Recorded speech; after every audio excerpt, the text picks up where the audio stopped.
अखंडमंडलाकारं व्याप्तं येन चराचरं तत्पदं दर्शितं येन तस्मै श्री गुरुवे नमः।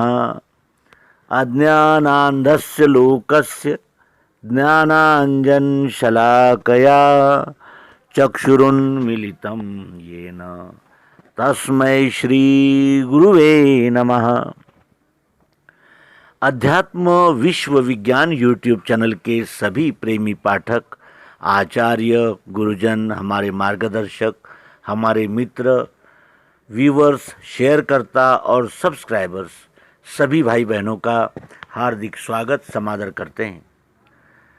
अध्यात्म ये एक दृष्टि है, जीने का एक अंदाज है और इस जीने के अंदाज को स्वीकारने पर मनुष्य का दृष्टिकोण आमूलाग्र बदल जाता है, पलट जाता है। और ये कैसे होता है, तो इस विषय में एक उदाहरण फेसबुक के हमारे मित्र ने हमें भेजा है।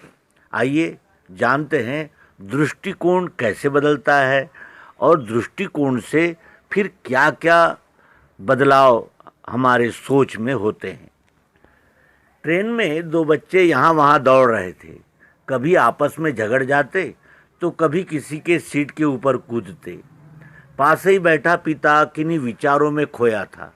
बीच बीच में जब बच्चे उसकी ओर देखते तो वह एक स्नेहिल मुस्कान बच्चों पर डालता और फिर बच्चे उसी प्रकार अपनी शरारतों में व्यस्त हो जाते और पिता फिर उन्हें निहारने लगता।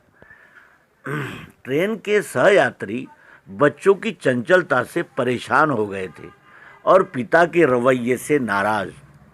चूंकि रात का समय था और सभी आराम करना चाहते थे, बच्चों की भाग दौड़ को देखते हुए मुझसे रहा न गया और लगभग झल्लाते हुए बच्चों के पिता से बोल उठा कि कैसे पिता हैं आप?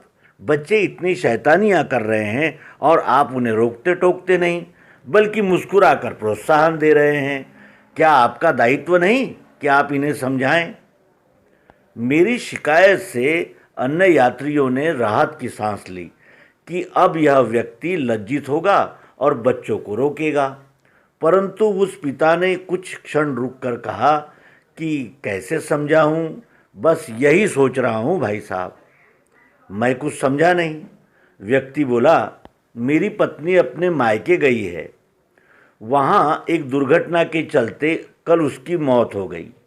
मैं बच्चों को उसके अंतिम दर्शनों के लिए ले जा रहा हूँ और इसी उलझन में हूँ कि कैसे समझाऊँ इन्हें कि अब ये अपनी माँ को कभी देख नहीं पाएंगे। उसकी ये बात सुनकर जैसे सभी लोगों को साफ सूंघ गया। बोलना तो दूर, सोचने तक का सामर्थ्य जाता रहा सभी का। बच्चे यथावत शैतानियाँ कर रहे थे। अभी भी वे कंपार्टमेंट में दौड़ लगा रहे थे। वह व्यक्ति फिर मौन हो गया। वातावरण में कोई परिवर्तन न हुआ, पर वे बच्चे अब उन यात्रियों को शैतान, अशिष्ट नहीं लग रहे थे, बल्कि ऐसे उन्हें कोमल पुष्प लग रहे थे जिन पर सभी अपनी ममता उंडेलना चाह रहे थे। उनका पिता अब उन लोगों को लापरवाह इंसान नहीं, वरन अपने जीवन साथी के बिछोह से दुखी दो बच्चों का अकेला पिता और माता भी दिखाई दे रहा था। यह एक कहानी नहीं, सत्य घटना है। पर एक मूल बात यह अनुभूत हुई कि आखिर क्षण भर में इतना परिवर्तन कैसे सभी के व्यवहार में आ गया, क्योंकि उनकी दृष्टि में परिवर्तन आ चुका था। हम सभी इसलिए उलझनों में हैं क्योंकि हमने अपनी धारणाओं रूपी उलझनों का संसार अपने इर्द गिर्द स्वयं रच लिया है। मैं ये नहीं कहता कि किसी को परेशानी या तकलीफ नहीं है, पर क्या निराशा या नकारात्मक विचारों से हम उन परिस्थितियों को बदल सकते हैं? नहीं ना। आवश्यकता है एक आशा, एक उत्साह से भरी हुई सकारात्मक सोच की। फिर परिवर्तन तत्क्षण आपके भीतर आपको अनुभव होगा। उस लहर में हताशा की मरुभूमि भी नंदनवन की भांति सुरभित हो उठेगी।